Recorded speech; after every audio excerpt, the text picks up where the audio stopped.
오늘 하나님께서 우리에게 주시는 말씀은 마태복음 15장 21절에서 28절입니다. 신약 성경 25쪽에 있습니다.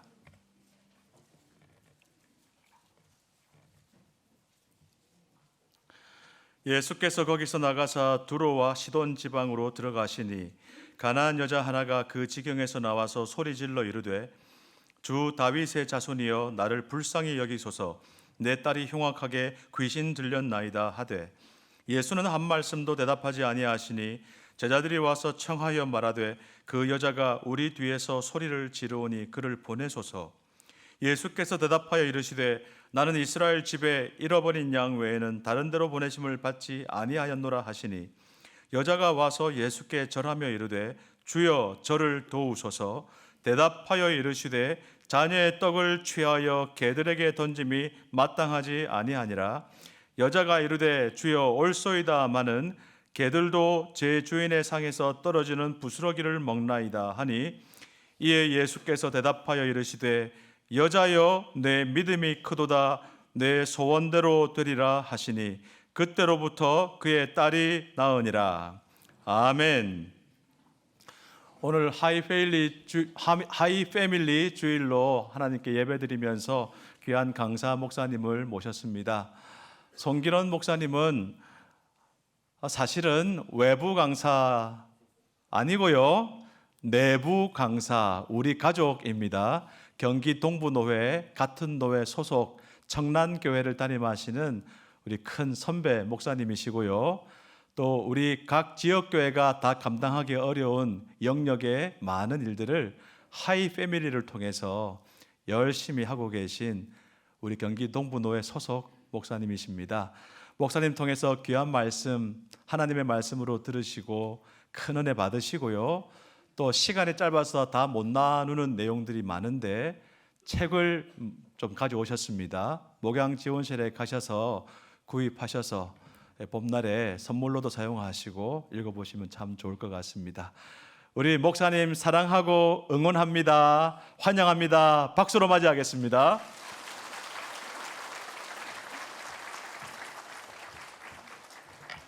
코로나 기간이었습니다. 한 분이 제게 전화로 이렇게 질문했어요. 송 목사님, 복 중에 복이 어떤 복인지 아세요?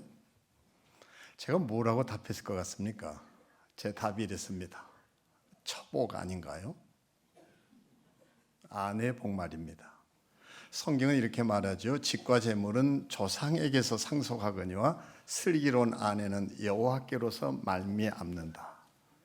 제가 열심히 이런 얘기를 했더니 당시 저희 직원 한 사람이 그렇게 질문해, 목사님 저도 그거 인정합니다. 근데 궁금한 거 하나 있습니다. 미련한 곰탱이 같은 마누라는 어디로서 말미암습니까? 그 제가 답해줬습니다. 지아비로부터 말미암느니라. 근데 초복이 아니라는 거예요. 그러면 인복이냐 사람 복 말이죠. 저는 늘 이런 얘기를 자주 해왔습니다. 내가 세상 떠나게 됐을 때 내 시신을 운구하겠다고 달려오는 4명의 친구 구해놓고 죽었다면 그건 성공한 인생 아닌가? 근데 그런 사람 정말 여러분들은 구해 놓으셨나요? 이것도 아니라고 하고 또 제복도 아니라고 하고 그러면 뭐냐고 했더니 송 목사님이 가지고 계시는 걸요? 뭐냐? 다시 물었더니 이렇게 말했습니다. 전화위복입니다. 전화위복입니다. 늘 이제 NPO 또는 NGO 비영리 기구를 이끌어온 제게는 롤러코스터를 타야 할 일이 워낙 많았고 그 말이 제게 가슴 깊이 새겨졌습니다. 오늘의 이 말씀 보면 바로 전화위복의 삶을 살아낸 한 여인의 스토리. 우리는 종종 시간을 얘기할 때 그냥 몇 년, 몇 월, 며칠, 몇 시 이렇게 시간을 하나로만 이해하는데 라틴어로 이해하면 시간은 둘로 정확하게 구별이 되죠.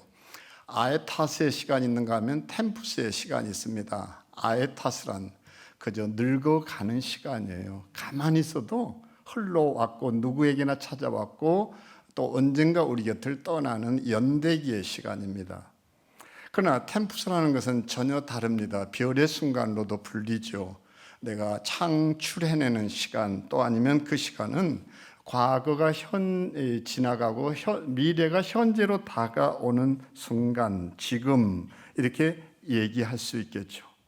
붙잡는 시간입니다. 사로잡는 시간입니다. 그때 우리는 템푸스를 살았다 이렇게 얘기하고, 바로 그것을 설교의 제목처럼 인생의 변곡점에 섰다 이렇게 얘기합니다. 이 여인에게 어떤 화가 미쳤습니까? 사랑스러운 딸이 병들었습니다. 작은 병 아닙니다. 중한 병입니다. 성경은 이렇게 적고 있습니다. 귀신 들렸다. 근데 그것으로 끝나지 않고 흉악한 귀신 들렸다. 이랬을 때 이 여인이 구하는 것을 들여다보면 참 흥미롭습니다. 주여, 저를 불쌍히 여겨주소서. 우리가 국어 공부를 조금만 제대로 했다면 이건 모순이라는 걸 압니다. 왜요? 귀신 들린 것은 딸이에요. 그러면 뭐라고 구해야 합니까? 주여, 제 딸이 귀신 들려 너무 괴로워해요. 제 아이 좀 불쌍히 여겨주세요. 제 아이 좀 불쌍히 여겨주세요. 그래야 되는데 이 여인은 딸이 아니라 자기를 불쌍히 여겨달라고 그럽니다.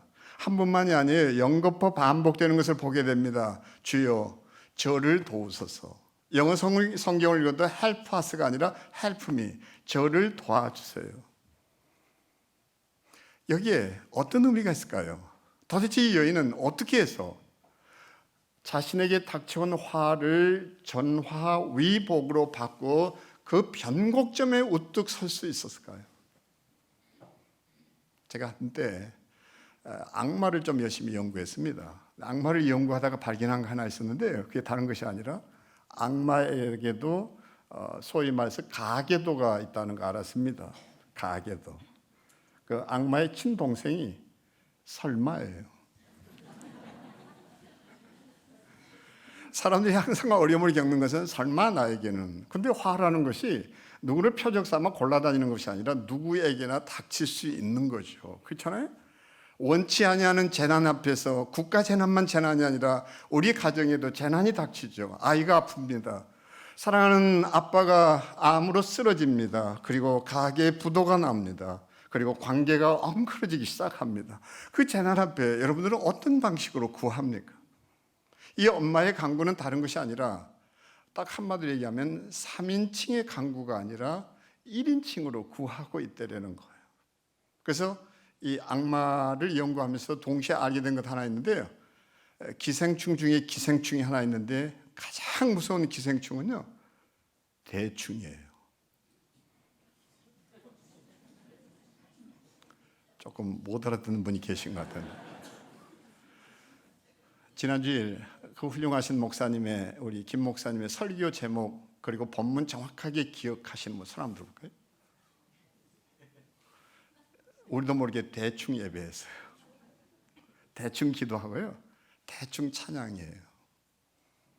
가장 무서운 기생충은 그래서 대충입니다. 어떠세요? 아니 8,000명의 아이를 자기 손으로 받았다는 산부인과 닥터도 물었더니 아이가 손을 어떻게 하고 나오냐고 했더니 어떻게 해요? 우리 성가대 꼭 쥐고 나온다 이러더라고요. 맞는 것이기도 하고 틀렸습니다. 아이는 절대 손을 이렇게 쥐고 나온 법이 없어요. 반드시 이렇게 쥐고 나옵니다. 제가 손녀를 보았는데 손녀가 태어날 때 머리카락만 자란 게 아니라 엄마 뱃속에 있는 내내 손톱도 자랐어요. 이렇게 하고 나오면 좁은 산도를 통해서 나오면서 엄마 몸에다 스크래치, 상처를 입혀요. 그러니까 아이가 태어나면서 자기를 돌봐준 엄마에 대한 배려로 손을 이렇게 하고 태어납니다. 무슨 자의식이 있어서 그럴까요? 아니요, 하나님의 설계예요. 그래서 아이는 출산의 천재라고 그럽니다. 이런 따위를 우리는 뭐라고 얘기합니까? 우리가 너무 대충 산다는 거예요. 지금도 장례식장에 가면 국민 이제 음식이라고 불리는 그 뻘건 육개장, 왜 드셨어요? 그게 악귀를 내쫓고 애군을 막는다는 것이 육개장의 의미예요.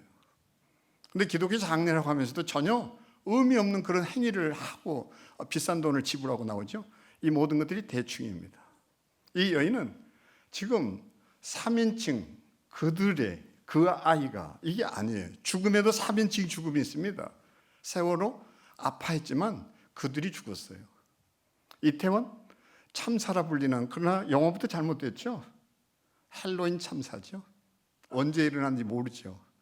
기억할 시간이 아니에요. 흘러왔고 흘러갔어요. 아예 탔어요. 근데 이게 내 가족이 죽는다. 그건 우리는 2인칭의 죽음이라 이렇게 부릅니다. 2인칭의 죽음으로도 사람은 변하지 않습니다. 언제 변화될까요? 딱 하나입니다. 1인칭이 됐을 때. 성경의 히스기야가 대표적입니다. 오늘 밤 내가 내 생명을 취하리라고 그랬을 때 히스기야는 절대 그대로 멈추지 않습니다. 벽을 향해 돌아앉습니다. 서럽게 웁니다. 바로 그때 하나님께서 이렇게 말씀하십니다. 내가 네 기도를 들었고 그리고 중요한 단어를 놓치는데 내 눈물을 보았다. 네 눈물을 보았다. 그렇게 기도할 때는 그 기도가 유창한 기도가 아니에요. 처절합니다. 아픕니다. 그냥 신음만 토해냅니다. 시편은 그래서 뭉크의 대표작이라고 할 수 있는 그 절규처럼 77편이 한마디로 말하면 시편 77편이 뭉크의 절규예요. 성경의 절규예요.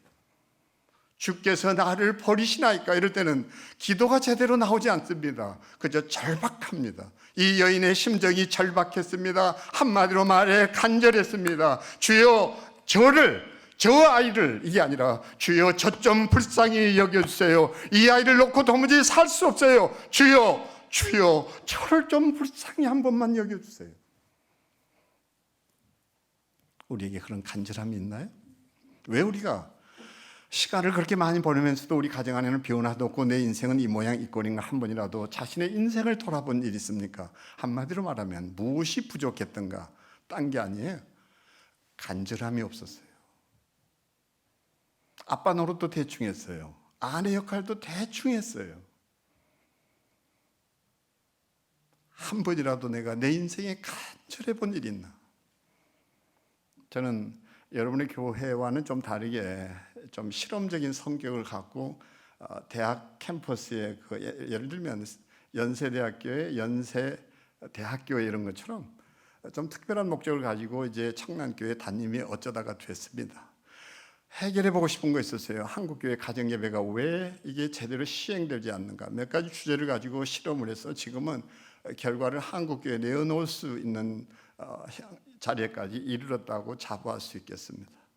저희는 헌금을 통합예배니까 주일 학생들에게 순서를 맡겼어요. 야, 너 저 권사님들 있잖아. 류마티스, 관절염 너무 힘들어. 그러니까 너희들이 좀 대신해 주면 안 되니? 그래서 그 아이들이 헌금 함을 들고 이렇게 쭉 순서를 맡아서 돌아다니는데요. 아이들은 너무 순수해요. 그 헌금함을 들고 가서 이렇게 앞에 섰는데 헌금을 안 하면 너무 슬픈 표정으로 하염없이 있습니다. 그 앞에서 이렇게 지켜보다가 들키는 사람들이 많아요. 그냥 대충 1,000원짜리는 5,000원짜리 내려고 했다가 잔돈이 없으니까 할 수 없이 5만 원짜리를 꺼내들 때 얼마나 기분이 좋은지 말이에요. 그 아이들이 헌금을 거둘 때 헌금이 많이 나온다는 걸 제가 알게 됐습니다. 한 번이라도 그 어린아이 같은 심정으로 간절해 본 일이 있나요? 월드컵이나 올림픽에 출전하는 선수들은 대개 기량이 똑같습니다. 근데 그것을 결정짓는 것은 금메달이냐 은메달이냐 동메달이냐를 결정짓는 것은 딱 하나예요. 간절함이에요. 우리가 잘 기억하는 김연아 선수가 그랬었죠. 올림픽에서 금메달을 놓쳤을 때 기자가 가서 다가가 안타까운 마음으로 질문하는데 어떤 핑계도 대지 않고 역시 그가 프로라는 것은 딱 이 한마디예요. 그 선수가 저보다 더 간절했던 거죠. 한 번만이라도 간절해 본 일이 있습니까? 여기 1인칭의 기도. 주여 저를 불쌍히 여기소서. 저 좀 도와주세요. 그런 간절함이 회복되는 순간 전화위복의 정점, 변곡점에 우뚝 서게 된다는 거 놓치지 않게 되기를 바랍니다. 이 여인은 연거푸 거절당했습니다. 근데 보면 참 재미있는 단어가 엎드려 절하며 가로되, 이 절한다라는 것의 의미는 뭘까요? 구약 성경을 보면 바라크 이렇게 해서 무릎을 꿇다. 복이 뭔 줄 아세요? 복이 무릎을 꿇다 이거죠. 너는 가라. 창세기 12장에서 복의 근원이 되라. 이랬을 때 무릎을 꿇다. 이 여인은 단순히 술사 정도로 예수를 인식하고 다가온 게 아니었습니다. 예수가 어떤 분인가를 알고 왔었어요. 그게 뭡니까? 주께 절하며 가로되 주여, 주여. 그래서 이것의 그 어원을 찾아가서 헬라하고 히브리어를 연관짓게 되면 철두철미 예수가 누구인지를 알고 고백했어요. 그래서 예수께서 뭐라고 얘기합니까? 딸아, 네 믿음이 크도다. 네 믿음이 크도다. 네 소원대로 되리라.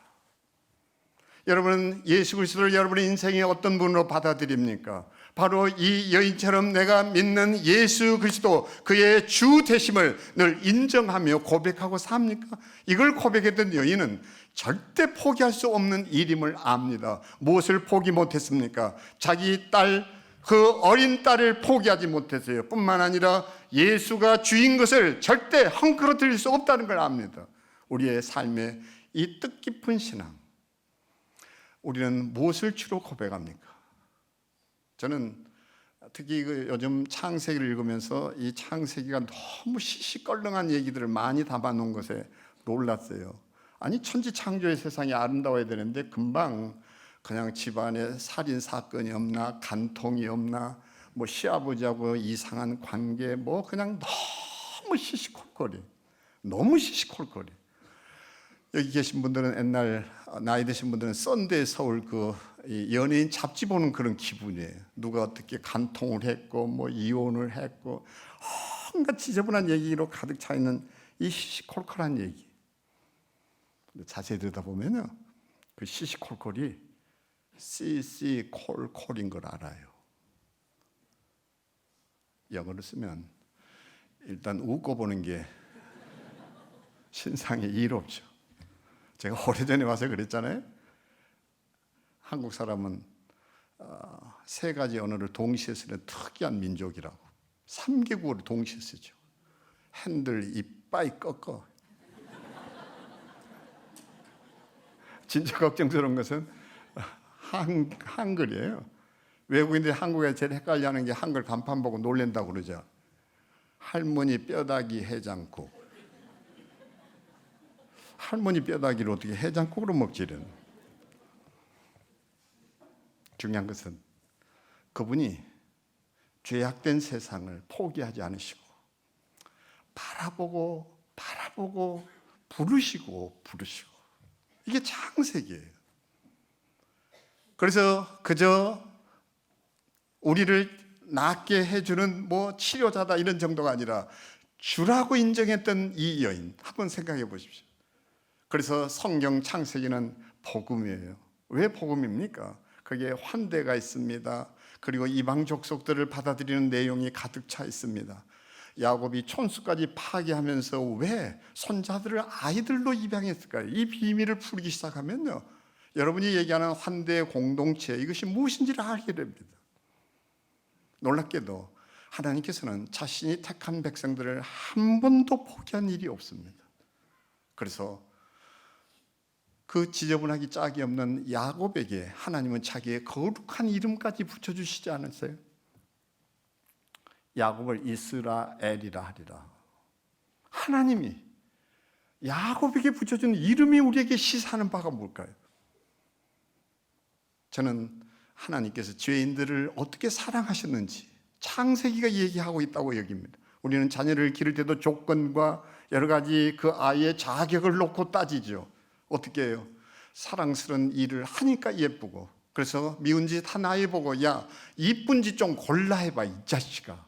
아니요, 하나님은 그렇게 말한 일이 없어요.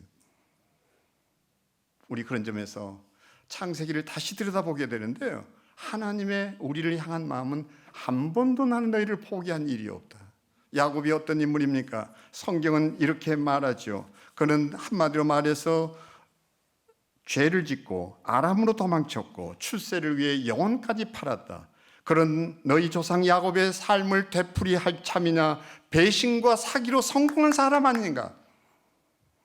그런 야곱도 포기하지 않으신 하나님, 우리 역시 우리 가족들을 쉬 포기하는 일 없게 되기를 바랍니다. 이 여인이 귀신 들린 딸이라고 그 딸을 포기하는 순간 자기가 어머니인 것을 포기하는 거예요. 엄마는 절대 그것을 할 수 없었습니다. 우리 이것 기억하면서 끝까지 버텨내고 이겨낼 수 있게 되기를 바랍니다. 그런 사람에게 주어진 선물이 인생의 변곡점이에요. 저는 하나님께서 어떤 때는 잔인하다는 생각이 들 때가 있습니다. 아니, 아브라함이 뭐 자식을 특별히 구하지도 않았는데 아들 주겠다고 했고, 아들 줬으면 그만이지, 잘 키우면 키우는 것을 그냥 기뻐해 주시지, 또 자식 내놓으라고 할 게 뭡니까? 줬다 뺏었다 왜 이러시단 말이에요. 아브라함이 참 기가 막혀 끌고 가요. 가는데 뭡니까? 기어이 아들 입에서 참 듣기 어려운 질문을 부여받습니다. 아빠, 다른 건 다 준비되는데 번제할 어린 양은 어디가 있어요? 그때 그 애비 심정이 어땠을까요? 둘러댑니다. 그리고 끝내 아들을 묶었을 때 아들의 심정이 어땠을까요? 서로 눈길을 피하고 싶었을 겁니다. 저는 그 순간 아버지가 아들 이삭을 묶을 때 어떤 마음이었을까요? 그렇게 해서 기어이 칼을 들지요. 번쩍이는 햇볕에 칼이 번쩍하고 빛날 때 그 아들의 마음은 또 어땠을까요? 기어이 아브라함이 칼을 들고 아들에게 칼이 있으마, 칼 있으마. 그때 그 카리스마 넘치는 하나님이 그때서야 아브라함아 끝까지 가실 때까지 가시는 하나님이 어떤 때는 미워질 때도 있어요. 왜 하나님은 중간에 멈추게 하지 않는가? 그래, 내가 네 마음 알았다, 이제는 됐다, 돌아서라, 이게 아니라 칼을 들 때까지 기다리고 기다리시는 하나님. 근데 성경은 이렇게 말합니다. 뭐라고요? 아브라함의 하나님으로 자기 도움을 삼으며 여호와 자기 하나님께 소망을 두는 자는 복이 있도다. 침묵하기로 카르텔을 형성했어요? 뭐 반응이 있어야 될 거 아니에요. 다시 하겠습니다. 아브라함의 하나님으로 자기 도움을 삼으며 여호와 자기 하나님에게 소망을 두는 자는 복이 있도다. 지금 대충 하고 계시는 거예요. 그런 말씀이 성경에 없거든. 성경은 이렇게 말해요. 요셉의 하나님, 이삭의 하나님으로 자기 도움을 삼으며 여호와 자기 하나님에게 소망을 두는 자는 복이 있도다. 벌써 눈치챈 분들이 많아요. 지금 그런 말 없어요. 성경은 정확하게 이렇게 얘기합니다. 이거 하나 기억하세요.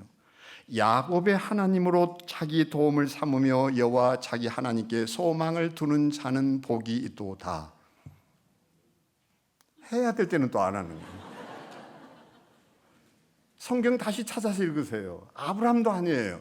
그 믿음의 사람 아브라함도, 순종의 사람 이삭, 꿈의 사람 요셉도 아니라 그 난장판 치었던, 그 한마디로 말하면 영혼까지 팔아먹었던 사기꾼의 대명사 야곱의 하나님으로 자기 도움을 삼으며 야곱을 포기하지 않으셨던 하나님을 자기 도움으로 삼으라고 이렇게 얘기하고 있지 않습니까? 우리 그 하나님이 저와 여러분의 하나님이기를 바랍니다. 나가서 그렇게 거절당했는데 예수님이 거절할 때 좀 심한 말을 하십니다. 자녀의 떡을 취하여 개들에게 던지는 것이 마땅하지 않다. 근데 놀랍게도 이 여인은 한마디로 말해 환영받지 못한 여자였습니다. 환대받지 못했어요. 이방 계집입니다. 얼마든지 이렇게 얘기할 수 있어요. 근데 예수께서 이 순간에 이 여인에게, 제가 그 원문을 중심으로 이렇게 문법적인 해석과 함께 얘기를 꺼낸 것처럼 이때 여인이 하는 얘기는 그저 내 딸 이게 아니라 딱 한마디로 말하면 어린 아이, 이런 말입니다. 어린 아이. 그러니까 튀가트리온 이렇게 해서 썼던 헬라어를 보면 정확하게 튀가트리온, 이 리온이라는 그 어미형을 예수께서 살려가지고 말놀이를 하십니다. 뭔가 하니 튀가트리온을 예수께서 이렇게 대꾸해요. 퀴나리온. 그러니까 한마디로 말하면 라임이 맞다 이러죠, 우리가. 그러니까 여러분들이 성경도 이 문학 서사로 이해를 하거나 이러면 성경이 정말 재미있어지는데, 딱 한마디로 얘기하면 이런 따위가 성경에 많아요. 예를 들어서 이번에 그 신의 악단의 북한군 소자 이름이 교순이잖아요. 문학 장치예요. 그가 끝내 이름을 거꾸로 뒤집어서 순교하는 사람으로 끝납니다. 그 이름을 보면 성경에도 많은 인물들의 의미가 다가와요. 그런데 예수께서 여기서 말놀이를 합니다. 벌써 믿음이 있는 걸 알았어요. 그리고 다시 테스트를 합니다. 어린 딸을 놓고 이렇게 얘기했을 때 예수께서 성경이 얘기하는 저주의 대명사라 불리는 개들, 이 단어가 아니라 리온을 써서 퀴나리온 이렇게 퀴나리온 이렇게 얘기하죠. 이 여인이 그때 어떤 반응을 보이는 거예요. 그러면 이게 워드플레이가 뭐냐? 말놀이. 딱 한마디로 말하면 성경은 유머도 너무너무 많이 품고 있는데 언어 유희의 명작이 이 본문이에요. 언어 유희의 명작이다. 다시 말하면 이렇게 얘기할 수 있습니다. 긍정적인 사람은요, 한계가 없어요. 근데 부정적인 사람은 한계 없습니다. 이게 워드플레이예요. 말장난하냐? 이게 아니에요. 그 고도의 문학 장치입니다. 사람을 뒤집고 변화시키는. 그러니까 예수께서 그 여인을 시험하시는 것이 바로 이 말입니다. 다시 말하면 그 큰 개가 아니라 사람 물어뜯고 하는 사냥개 같은 큰 개가 아니라 애완견 같은 이런 의미를 가진 게 퀴나리온이에요. 그러니까 이 라임을 맞춰서 여인을 시험하는데 여인이 그때 보이는 행동이 뭔고 하니 올소이다마는 그 개들도 주인의 상에서 떨어지는 부스러기로 배불리지 않습니까? 바로 이때 예수께서도 놀라가지고 이 한마디를 선언합니다. 딸아, 네 믿음이 특별하구나. 네 소원대로 되리라. 네 소원대로 되리라. 그때 그 딸이 나음을 입었다. 오늘 이 말씀이 시대가 혼란스럽고 어려운 때를 살아가는 우리 모두에게 희망과 꿈이 되기를 바랍니다. 귀한 자리에 초대를 해주시고 나눔의 주의를 하이 패밀리가 이제 맡게 된 국가 지원 사업으로서 기문체 기독교 문화 체험관을 짓는 일에 함께 참여해 주신 향상교회 목사님과 당회 그리고 성도 모두에게 감사의 말씀을 전합니다. 시간이 나면 좀 영상도 보려고 했는데 그 영상은 QR 코드를 통해서 아마 나눠주실 수 있을 것 같아서 그렇게 보시게 되기를 바라고 한마디만 덧붙여 좀 말씀드리겠습니다. 최근에 저는 이제 장래 문제, 죽음의 문제를 다루기 시작을 오래전부터 했는데 이게 매일경제에 며칠 전에 실리면서 깜짝 놀란 건 30만 회가 조회됐다 그래요.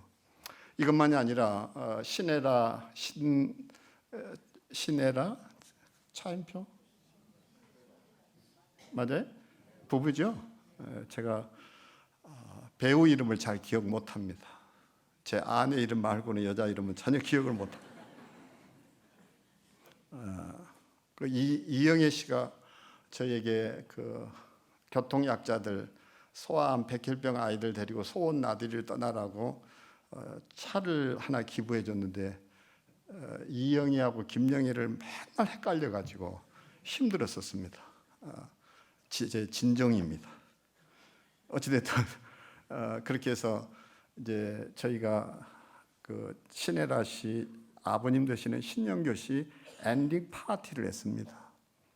그런데 그 보도가 또 어마어마했고 그분이 자신의 생애를 정리하는 의미로 자기가 가지고 있던 집 하나를 또 기부를 했습니다. 기독교 문화 체험관을 위해서 써달라고. 이런 것을 보면서 느낀 것 딱 하나 있었습니다. 기독교가 선한 이 문화 선교에 앞장서야만 세상에 울림이 있겠구나, 감동을 안기겠구나 이 생각을 했습니다. 최근에 제 시선을 끄는 신문 하나가 있는데 부처님 주선 소개팅 인연이 절로 찾아오네요. 이들이 그 나는 솔로 프로그램을 응용을 해가지고 기가 막힌 워드플레이를 했습니다. 인연이 절로 찾아오네요. 아직도 못 알아듣는 분들. 원래 템플스테이도 우리 자녀들 해외 유학 보냈을 때 홈스테이 하는 것을 그렇게 바꾼 거예요. 그렇게 해서 그들은 문화 포교를 하는데 우리는 너무 어떤 면에서 뒤떨어져 있다는 생각이 듭니다. 선교사들이 찜질 난민이 돼 있다는 것이 마음 아파서 그들을 3일간만 환대해 줘야 되겠다. 이 환대는 너무 중요한 성경의 정신입니다. 여러분이 환대 공동체라 교회의 그 정체성을 부여한 데 대해서 참 깊이 공감합니다. 어떻게 하면 선교사들 도울까 했는데 하나님께서는 코로나로 모든 것을 다 멈추게 하셨다가 마치 모세의 갈대 상자를 통해서 모세를 이집트 파라오의 자녀로서 훈련시켜 우리 이스라엘의 그 민족 지도자가 되게 한 것처럼 하나님께서 3년의 코로나 기간 같은 시간을 통해서 국가 지원 사업으로 60억을 내놓고 이 일을 하라고 했습니다. 불교는 이미 16, 17군데를 가지고 있고 카톨릭도 5군데를 가지고 있습니다. 그런데 기독교는 누구도 여기에 관심을 갖지 못했습니다. 이 일을 향상교회가 총회 결의 이후에 첫 번째 헌금에 참여해 주신 것에 대해서 진심으로 감사를 드리고, 칼럼에도 있는 것처럼 여러분들이 유현중 건축사가 설계를 했는데 여러분 가족도 여기에 기도 회원이 되고 또 참여해서 가족들과 함께 오셔서 대통령 성경부터 시작해서 창의성 넘치는 여러 작품들을 볼 수 있습니다. 그렇게 되면 또 선교사 한 분이 남모르는 여러분의 손길에 의해서 환대를 받고 그들이 찜질방 난민에서 구출될 수 있다는 것을 기억하시면서 나가실 때 좀 많이들 참여하셔서 이것이 우리 고신교회의 좋은 시초가 되고 선한 영향력을 끼쳐서 이 일이 완성됐을 때 우리 함께 기뻐할 수 있게 되기를 소망합니다. 감사합니다.